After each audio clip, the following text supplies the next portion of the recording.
Et bonjour à tous, alors je suis très heureux de vous retrouver sur le rucher de Riance, où j'avais ramené 6 ruches qui étaient toutes très lourdes, et là on va aller ouvrir les ruches pour voir si tout se passe bien à l'intérieur. Là aujourd'hui il y a une grosse activité sur 4 ruches, et 2 ruches où il n'y a pas encore d'activité, et j'ai peur que ces ruches-là soient vides. Allez, on va regarder ça ensemble. Allez, on commence par cette ruche bleue. Alors vous allez voir dans ces vidéos que j'ai plusieurs ruches qui avaient une serre gaufrée. À l'automne, j'ai une très grosse mielée de lierre et les abeilles ont rempli les ruches. Elles commençaient à construire à côté de la partition sur le couvre-cadre et je n'avais plus de cire bâtie. Donc j'ai mis des cires gaufrées dans l'espoir qu'elles puissent construire. Mais ces cires n'ont pas été étirées et ça m'a fait de l'espace occupé pendant l'hiver dans les ruches. Ces cires gaufrées, je n'ai pas eu l'occasion de les retirer car la météo n'a pas été favorable. Et c'est pour ça que je me retrouve avec des cires gaufrées dans les ruches qui ont passé l'hiver. Ce n'est pas idéal, mais a priori les abeilles ont réussi à gérer. Ça leur a fait un petit peu plus d'espace à chauffer peut-être. Ça aurait été mieux une partition.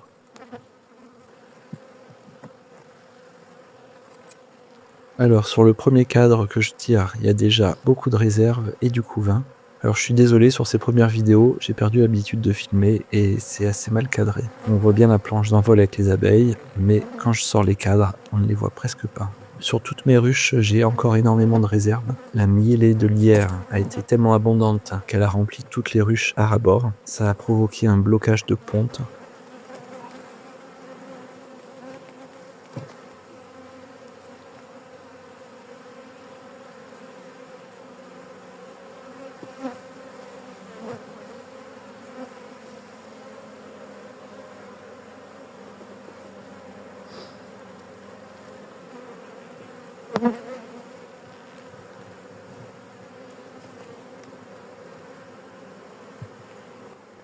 Alors on voit la reine qui se promène ici.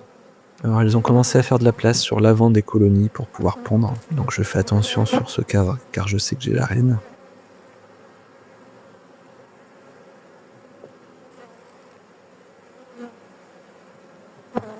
Allez, on tire le 4e cadre. Donc sur celui-ci, il y a beaucoup de couvain. Des deux côtés, il y a déjà du couvain operculé, il y a déjà du couvain qui est né. On a plusieurs générations sur le même cadre. Donc ça, c'est très bon signe pour cette visite d'avoir déjà 2 cadres de réserve bien pleins au début, puis 2 cadres avec une très belle ponte. Toujours du couvain sur cette ruche, les cadres ils sont remplis, donc c'est déjà le 3e cadre de couvain. J'en sors encore un, c'est du couvain, et vous voyez que c'est une très belle ponte, un couvain déjà bien operculé uniformément. Donc cette ruche qui était sur 9 cadres, je la trouve très forte et bien développée. Toujours du couvain, donc 5 cadres de couvain fin février, c'est quand même très bon signe. C'est-à-dire que cette colonie elle va très vite partir.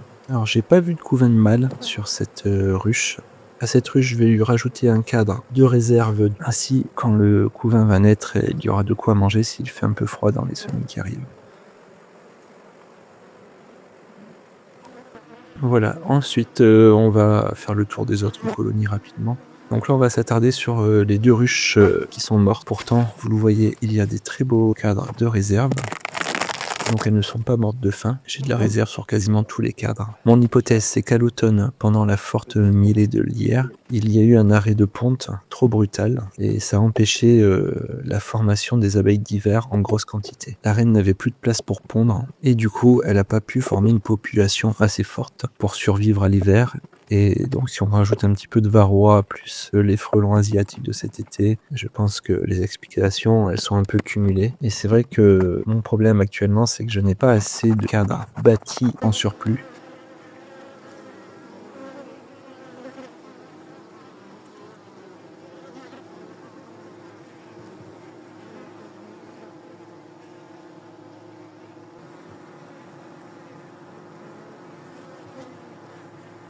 Bon, cette vidéo était un petit peu longue, j'espère quand même qu'elle vous a plu. Et n'hésitez pas à laisser quelques commentaires, ça fait toujours plaisir. Allez, à bientôt!